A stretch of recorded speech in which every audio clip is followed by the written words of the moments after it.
LB Nagar నియోజకవర్గ అభివృద్ధి కోసమే టీఆర్ఎస్ లో చేరుతున్నానని చెప్పారు ఎమ్మెల్యే సుధీర్ రెడ్డి. ఎన్నికల సమయంలో ప్రజలకు ఇచ్చిన హామీలను అమలు చేయటమే తన లక్ష్యమన్నారు. బిఎన్ రెడ్డి నగర్ రిజిస్ట్రేషన్ సమస్యతో పాటు ఆస్తి పన్ను తగ్గింపునకు కృషి చేస్తానని చెప్పారు. పార్టీ మారుతున్న తీరును నియోజకవర్గ ప్రజలకు వివరించారు. తన నిర్ణయానికి మద్దతు ఇవ్వాలని కోరారు.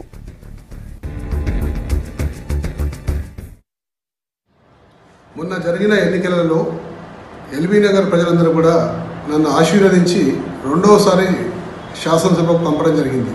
ఎన్నికల్లో భాగంగా ప్రజలు ఇక్కడ ఎల్బీ నగర్ ప్రజలు అనేక రకాల కష్టాలు పడుతుంటే అందులో ఆ కష్టాలన్నీ తీరుస్తామని చెప్పి అనేక రకాల వాగ్దానాలు ఆ రోజు చేయడం జరిగింది. ముఖ్యంగా అందులో కొన్ని వాగ్దానాలు మీ దృష్టికి తీసుకొస్తున్నాను. బిఎన్ రెడ్డి నగర్ కాలనీల యొక్క రిజిస్ట్రేషన్ల సమస్య గత 15 సంవత్సరాలుగా అక్కడ ప్రజలు ఒక ఇల్లు కట్టుకుందామంటే ఇబ్బంది, ఒక ప్లాట్ రిజిస్ట్రేషన్ చేసుకుందామంటే ఇబ్బంది. దాంతో కాలనీ వాసులు సతమతమవుతుంటే ఖచ్చితంగా రిజిస్ట్రేషన్ సమస్య తీరుస్తా అని చెప్పి ఆ రోజు వాగ్దానం చేశాం. అలాగే ఎల్బీ నగర్ ప్రజలందరూ కూడా మరో ముఖ్యమైన సమస్య ఏంటంటే ఇక్కడ ఆస్తి పన్ను ప్రాపర్టీ ట్యాక్స్ చాలా ఎక్కువగా ఉంది. ఒక చిన్న ఇంటికి కూడా కొన్ని వేల రూపాయలు వసూలు చేస్తున్నారు జిహెచ్ఎంసీ వాళ్ళు. ఎందుకంటే జూబ్లీ హిల్స్ కన్నా ఇక ఎక్కువ ఉండడం వల్ల ప్రజలకు పెనుభారంగా మారింది. దాన్ని తగ్గిస్తామని చెప్పి ప్రజలకు వాగ్దానం చేశాం.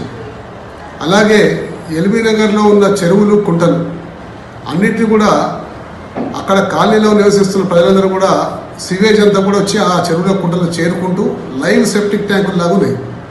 కాబట్టి వీటిని ఆ సివేజ్ వాటర్ అందులో రాకుండా సివరేజ్ ట్రీట్మెంట్ ప్లాంట్లో మరల్చి శుద్ధి చేసిన నీరుని చెరువులోకి వదిలి ఆ చెరువు ప్రాంతాన్ని సుందరీకరణ చేసి ఒక మంచి వాతావరణాన్ని ప్రజలకు ఇద్దామని చెప్పి వాగ్దానం చేయడం జరిగింది. అలాగే సాయినగర్ కాలనీల యొక్క యుఎల్సి సమస్యలు అనుకోండి, అలాగే గ్రీన్ పార్క్ కాలనీకి సంబంధించిన ఎఫ్టీఎల్ సమస్య అనుకోండి, ఇలా అనేక రకాల సమస్యలు ఆ సమస్యలకు అనేక రకాల వాగ్దానాలు చేయడం జరిగింది.